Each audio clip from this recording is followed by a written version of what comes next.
What's up mga quiz, mga aunties? Welcome back sa aking channel. This is Quiz Alan at ngayong araw papanoorin natin yung pinaka-unang teaser trailer mula sa inaabangang movie ni James Gunn under DCU. Yung bagong parang branch ba yun ng Warner Brothers na nagpo-produce ng mga movies regarding these DC Comics characters. At ito yung Superman. So I know marami sa atin na medyo parang nauumay na sa Superman because it's been so many adaptation ng Superman from Christopher Reeves to Brandon Routh to Henry Cavill, and this one yung bago si David Cornswell. Plus marami ring series, di ba? Maraming adaptation rin sa television. So hindi ko na to patatagalin ba, papanorin natin yung teaser trailer from Warner Brothers and DCU, and later I'll be giving my reaction and opinion on the said trailer. So let's go!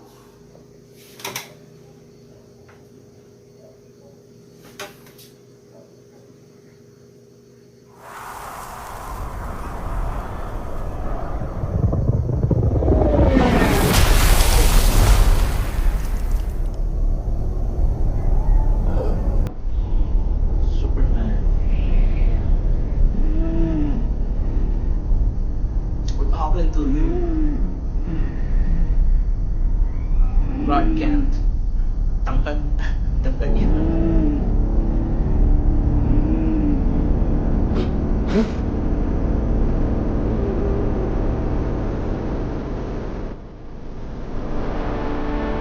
James always go.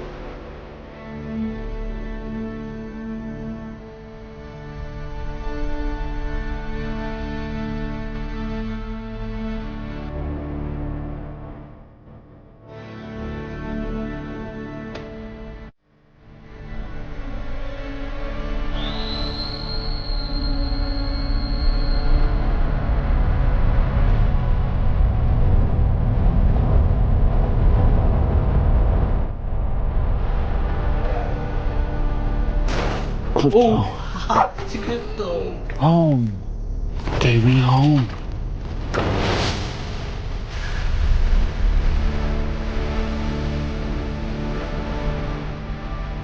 Max Slaughter.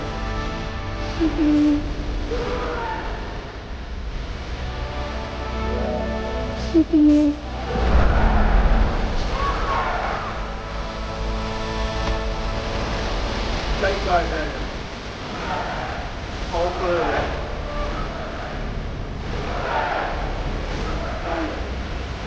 Little more for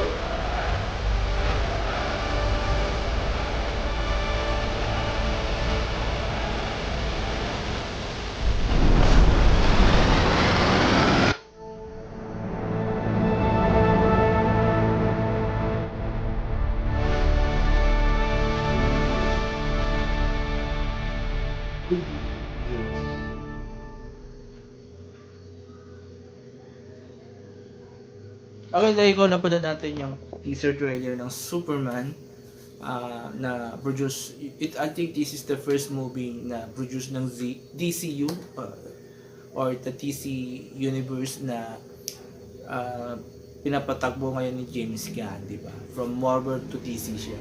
So honestly, I'm not a fan of James Gunn nung tinake over niya yung DCU sa yung pagpapatagbo ng DC, and I know I can say I'm a fan of DCEU.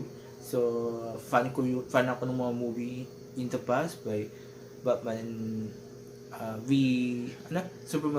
Batman v Superman, Justice League, Wonder Woman, and Aquaman, diba? So yun.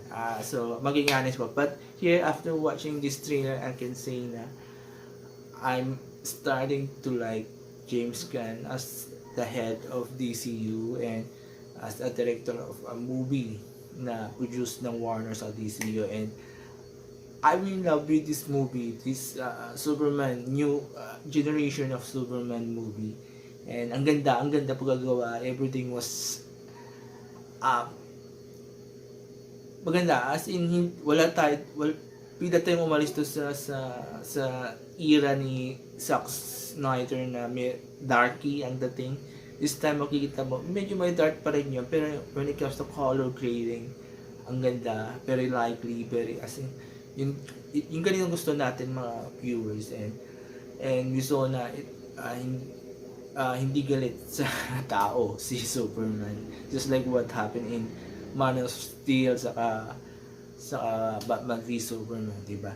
So yung kumanap na bagong Superman, I can say fit siya sa role, and bagay na bagay siya. Actually, para siyang nakikita kong the younger version of Christopher Reeves. Bagay sa kanya, the looks, very fresh yung dating ng sura niya, hindi siya matapang tingnan. Unlike kay Henry Cavill, if you watch Henry Cavill's Superman, medyo para siyang dating niya, laging may anger management, anger issue. Pero parang very fresh ang dating ni Superman, or ni David Karen Sweet, and yun, I love everything. At ang daming characters na pinakita dito. Metamorpho, sino pa? Lex Luthor, main kalaban niya yun. Hawker, who else? Crypto, the dog, the super dog, di ba? So, yun, as in, ang ganda lahat, everything, kaya natuwa ko. Everything, yung mga gusto mong makita nandito, and they were presented very, very, very nicely. And, yun.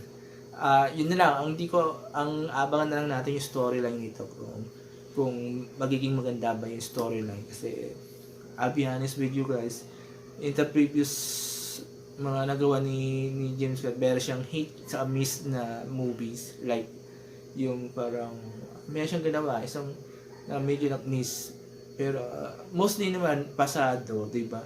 So yun, even the third installment ng Galaxy, Guardian of the Galaxy, medyo hindi siya 100% na kasing ganda nung unang dalawa, but let's see pa rin, tignan natin kung itong ginawa niya Superman will please us, diba?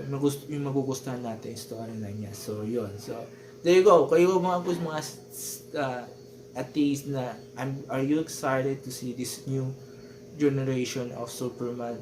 Please comment dito sa baba, at nagustuhan nyo pa yung binigay kong comment regarding this trailer. So mag-comment kayo dito ba, and I will read all your comments, and I will try to interact with you guys. So there you go. So before I end this video, please don't forget these 4 things while watching my videos on my channel. Comment, like, share, and subscribe to my channels, The Alan Key Show, Proudly Blonder Vlogs, and the other 2, nakalimutan ito. Tagal ko kasi hindi nagkuha ng video. So there you go, maraming salamat. Have a nice day, and bye bye.